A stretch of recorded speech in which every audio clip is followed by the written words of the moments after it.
morning, I want to continue my series on building healthy churches, and one more step on it here. So this is part 2 of building healthy churches, and I'm going to be going down different paths as I move through this.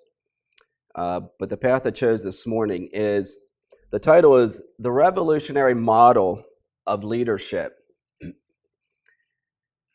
What makes it revolutionary?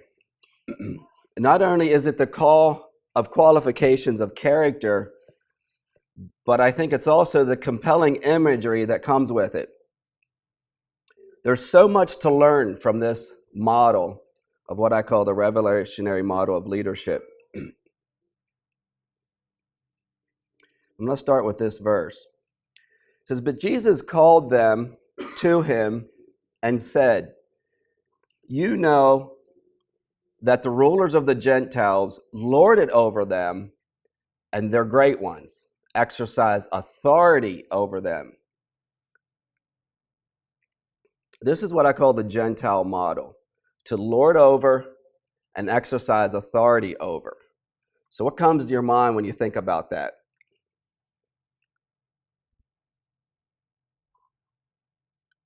What came to my mind is when you exercise authority over or lord it over, it's the use and exercise of the arm of force. They're over you, so they make you do things. That's the Gentile model. But Jesus says in the next verse, "But it shall not be so among you, but whoever would be great among you must be your servant." And we've heard that before. What's that mean? Just a verse here, hold on. "And whoever would be first among you must be your slave." So here Jesus is taking this concept of transitioning from authority over, exercising authority over and lording it over, and transitioning us to start to think about this idea that he says you must be your servant and slave. The difference, so we're moving from lording over and exercising authority over to servant and slave. What's that look like?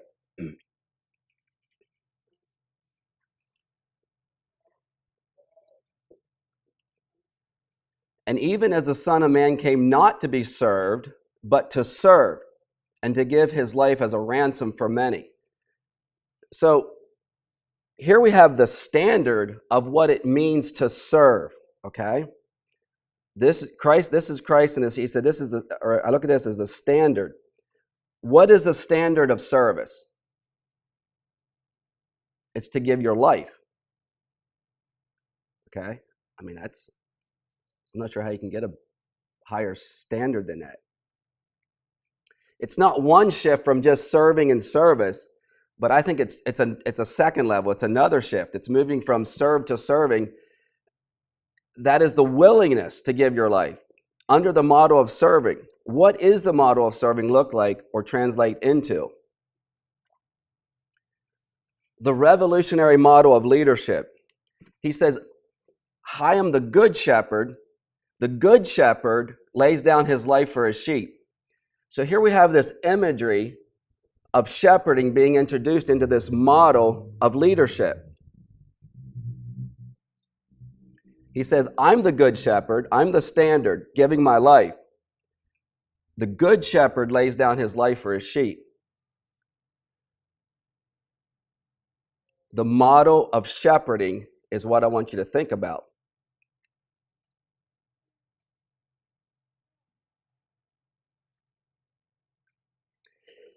So what I want us to think about is this. The imagery surrounding this leadership model of shepherding is real. I believe it's a real model, and it's a real way to lead. It's not just an ideal. It is an ideal. It's a high standard. Not only is it a real model and a real way to lead, but more importantly, this is the model of leadership that Christ, our King, has called us to lead through and by. This model of shepherding, I believe, is what all elders, all pastors, all bishops, and all ministers are called to lead with or by.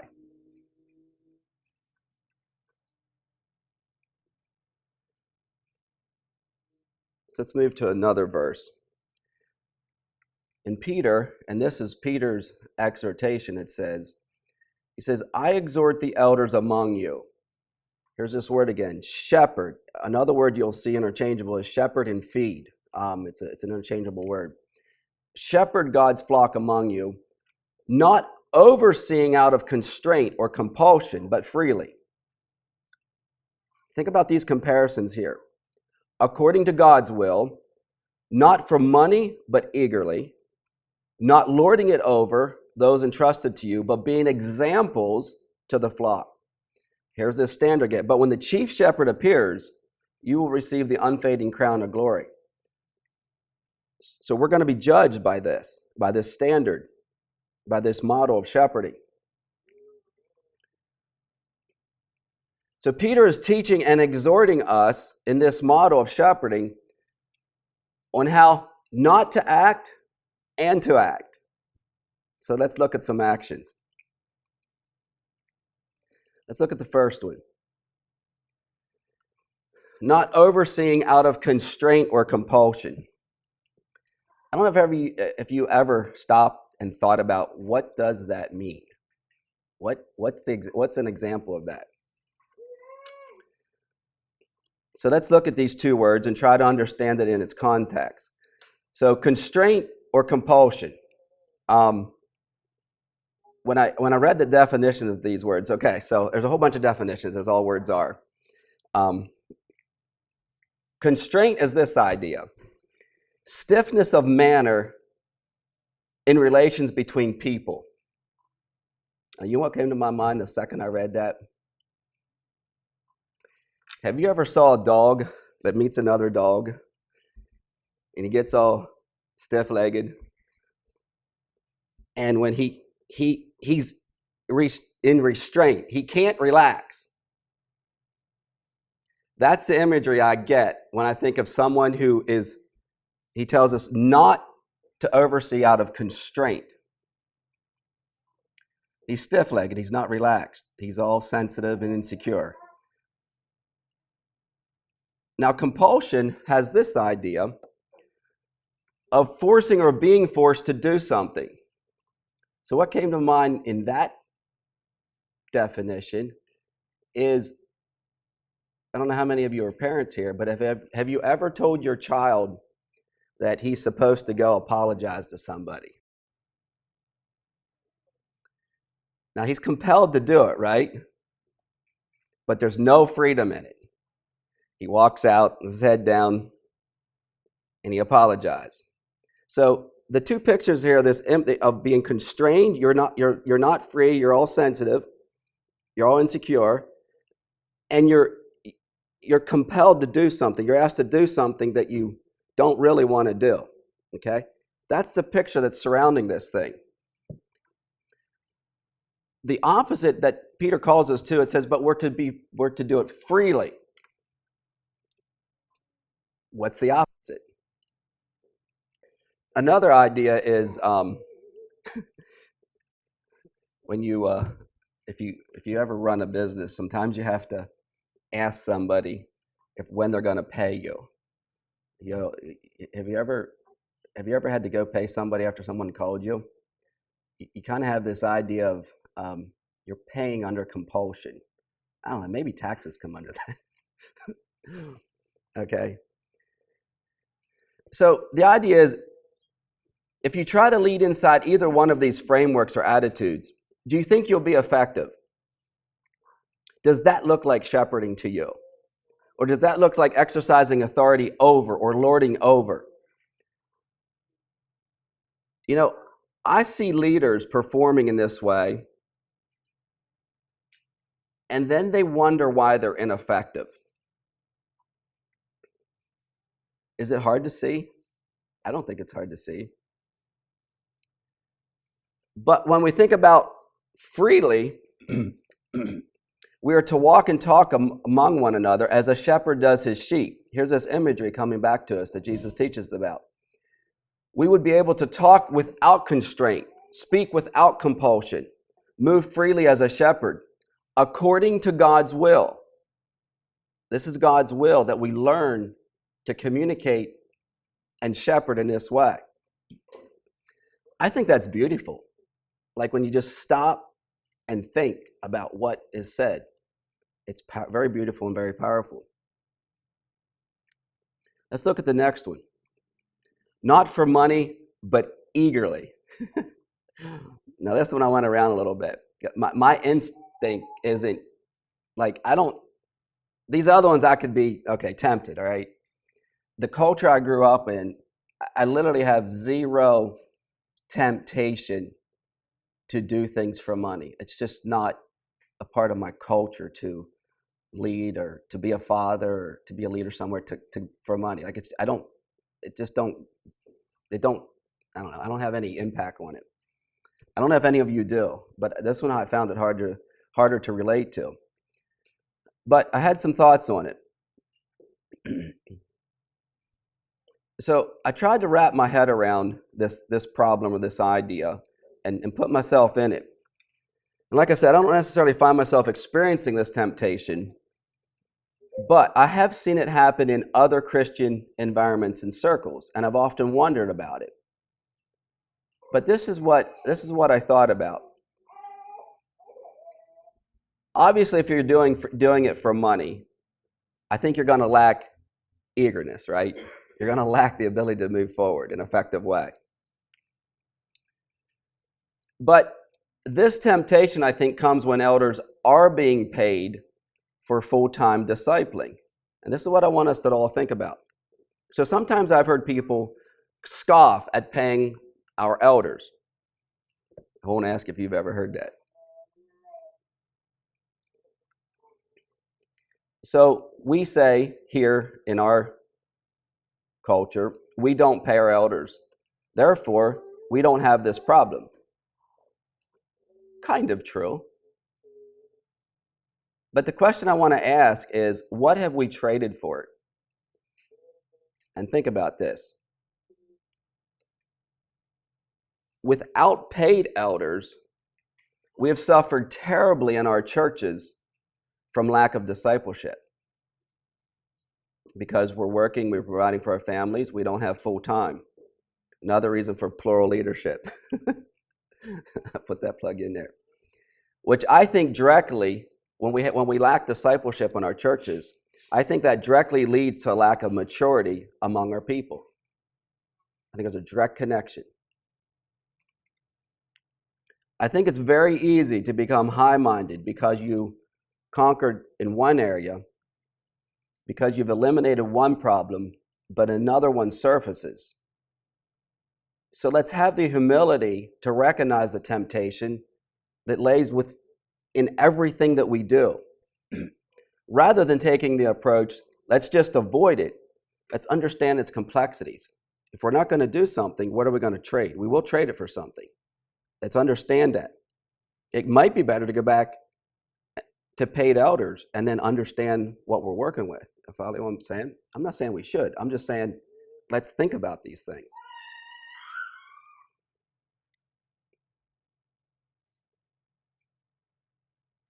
So that's my thoughts I had on that. Let's look at the next one. Not lording it over those entrusted to you, but being examples to the flock. So here's this difference. Not to lord, but to be an example. Not exercising authority over. I think we can smell this problem a mile away. When you walk into a church setting and you see lording men exercising authority over. I smell it when I walk into businesses, that problem. Like, the guy comes out, you can feel him before he gets through the door. Like, you can feel it. I think it's actually the number one problem why people avoid some churches. Leadership is huge. I think church elders truly need to understand their goal or purpose and how do we get there. I think an elder's purpose is to lead people to maturity through discipling, through the example of modeling shepherding. That's the model. That's the leadership model. So we're to be an example of what that looks like. If we're giving vibes off of something different, like, don't think that that's in the closet. Everyone sees it.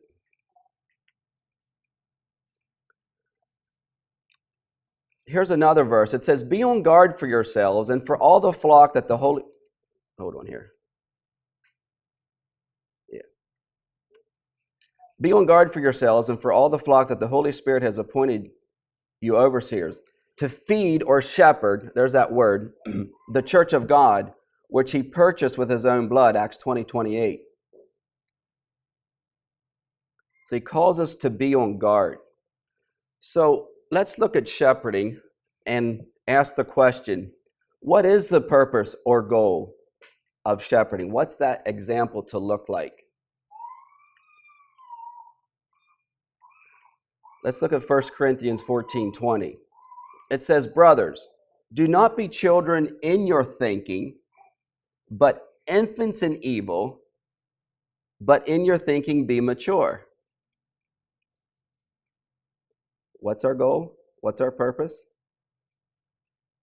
Until we all attain to the unity of the faith and of the knowledge of the Son of God, to mature manhood,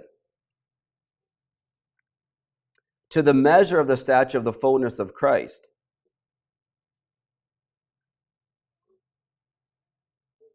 Let those of us who are mature think this way. And if anything you think otherwise, God will reveal that to you also. Him we proclaim and warning everyone and teaching everyone with all wisdom, that we may present everyone mature in Christ. I think I got one more here. A servant of Jesus Christ greets you, always struggling on your behalf in his prayers, that you may stand mature and fully assured in all the will of God. Now let me ask you a question. How long does it take to become mature? How much work does it take to become mature?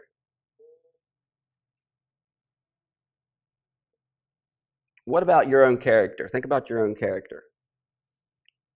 Are you mature? I think it's a question we should ask ourselves. So I think the purpose that God put elders in the church is to push us towards maturity. Like that's our work. It's to work at maturity. It's not easy. It takes time. It takes energy. However, this is what I want us to think about.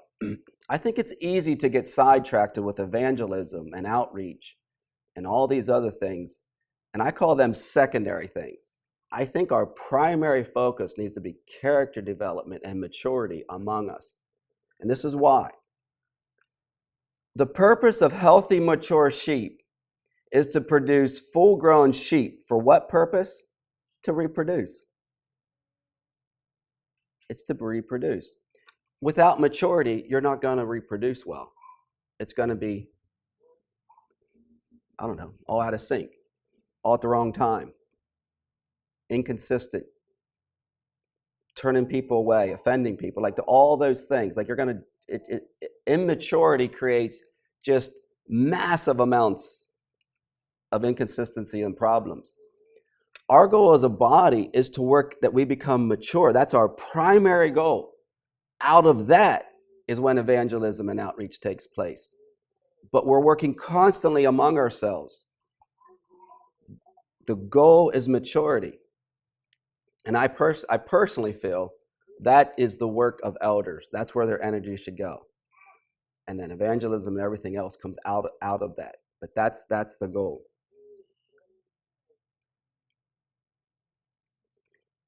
So, are you an established believer? Now here, Paul, I just thought I'd throw this in here. It says, Paul cautioned against new Christians serving as elders. He must not be a new convert, or he might become conceited and fall into the condemnation of the devil.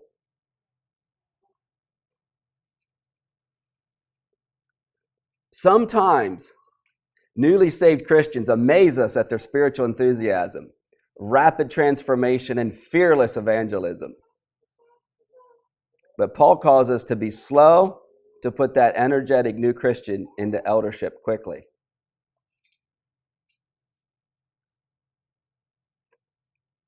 I think churches have made massive mistakes by doing this. They're impressed with someone new that walks through the door. And it is impressive. I think there should be encouragement, but it lacks wisdom. There isn't mature people among us saying, calling the elephant out in the room, kind of a thing. That's what maturity does. Picks people that's immature into eldership before they're ready. And they think they're doing the right thing. When I think he has much learning, growing, and testing ahead as a new Christian. In fact, the term elder implies wisdom and experience, things a new believer simply lacks. If you're a recent convert, this is what I encourage you. Focus on sinking your roots more deeply into Christ and maturing your character. Watch out for spiritual pride. In fact, let's walk it back a step. When you have new ideas and initiatives, bring them before the elders in the church. Get counsel and input into them. Get their reproval or rejection of them. It'll teach you tremendous. It's what young men struggle with. And I think without the approval of your church, you lack credibility all your life. Like until that happens, like until you get that maturity level, you just lack credibility. And you watch a young man that learns that, he'll go much further ahead than all the 10 that don't. It's very interesting to observe and watch. Let's move on to another idea. And this is actually under the qualifications of elders. I think it's another opportunity and venue that we can learn, where we can learn to shepherd well. I realize that not all of you have families. I get that. But families impact most of us. And I think that's why it's one of the qualifications in how we respond to our families. So my call is, let's learn to shepherd our families well. American society paints a bright picture between public and private, between work and home. We tend to evaluate a business leader on his abilities to increase profits and meet company goals, not on the quality of his or her personal life. Did you ever hear of that in the political world? It's everywhere. The leader's home world, children, marriage, sex life is no one else's business. However, in the family of God, an elder's life matters immensely. In fact, marriage and parenting act as a proving ground for elder fitness. It's your workout. Consider 3 ways in which a man's family leadership qualifies him for church leadership. An elder must be a one-woman man. Most English Bibles translate Paul's words as a husband of one wife, but some render them one woman, so we know that. However, what does this convey? I think it conveys the idea of a faithful husband who honors the sacred covenant of marriage. Have you been sexually faithful to your wife? Do you frequent pornographic websites? Have you ever been divorced? How are things between you and your spouse now? No one has a fairy tale or friction-free marriage. But if your marriage is limping or worse, it matters. I believe how you handle your bride matters very much if you would care for Christ's bride. So what's an effective father, an effective shepherding father? I think management skill does matter in elders. Like, you need to have character, but I think management skill does play a part. And actually, this one word, overseers, actually is the idea of possessing that leadership ability at some level. It's I think it's only mentioned, one time, but it has this idea. However, I think we typically associate management with employees and policies, financials, and strategic plans. But I think Paul had in mind a completely different management venue. And that's the children, the marriage, and the home. An elder is one who manages his own household competently, having his children under control with dignity. It says, if anyone does not know how to manage his own household, how will he take care of God's church? Can you see similarities between being a dad and being an elder? In both cases, a man takes on a leadership role. In both, he bears a primary responsibility to help those under his care grow up, live together in harmony, and mature. It's a process. Both parenting and eldering are about guiding people towards maturity within a community context. Learn to shepherd God's family by shepherding yours first. Are your children well behaved or out of control? Are you instructing your children at home about God's word and the gospel? Or are your children exasperated? Now listen to this. Are they exasperated by either your excessive harshness or your deficient engagement? In other words, is it one? We don't want either. Ephesians 6:4 talks about this. Is the atmosphere of your home predominantly nurturing and orderly, or chaotic, or worse, toxic? Here's an interesting one that came up in my studies, and I brought this up the last time, but I think it applies in this section, so I'm going to kind of repeat it and build on it again. Hospitality. This is interesting because Paul twice commanded that overseers be hospitable, which I find that interesting, in 1 Timothy 3:2 and Titus 1:8. Now think about this. Think of the two levels of hospitality. Hospitality can reveal kindness, compassion, care for the needy, the lost, the lonely, all qualities benefiting an elder. But hospitality does something else. And this is important. It allows others to see your family in action. What do others see when they come over for dinner at your place, at your home? They don't see a flawless family, of course. But do your guests detect warmth and mutual respect in the tones and nonverbal signals between you and your wife? How about all those nonverbal signals happening? Do your guests detect warmth and mutual respect in the tones and nonverbal signs between you and your children? Do they see children respecting and obeying you? Here's one. Do they see your children respecting you when you're not around?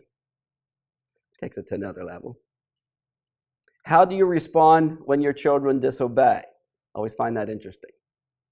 Your kid disobeys right in front of the person you don't want them to. It'll test all of us. If your house were a church, would your dinner guests want to come back for another visit? Here's a principle. We should nominate elders as shepherds who are eagerly engaged in effective shepherding. If you aspire to be an elder, your family is a great opportunity to learn to shepherd well. Remember, there's no secret as to whether you're doing poorly, good, or well. People see our inconsistencies. They also see our strengths. It's out in the open. We're not hiding it. Start where you're at and just build on it. So I have a couple of verses here that I kind of missed. Shepherd your family well. He must manage his own household well, having his children under control with all dignity.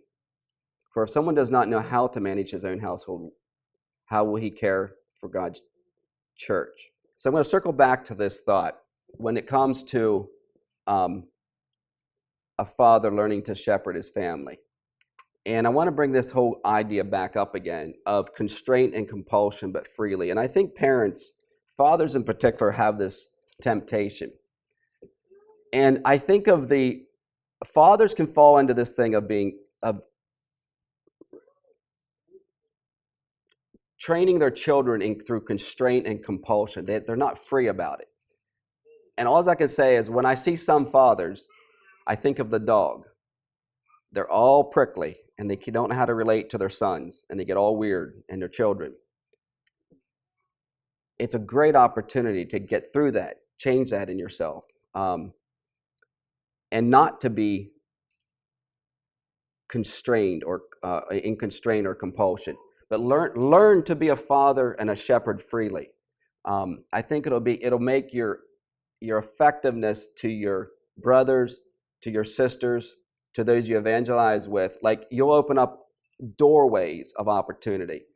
And a lot of times why we can't reach those barriers is because of our own lack of character, and that's what actually separates. That's what actually keeps us away from actually reaching out into other people's lives. And I don't think we understand that enough. We blame everyone for not wanting to be a Christian. Well, maybe it's you that they don't want to follow. So anyway, something to think about. I'm not saying everyone has that problem.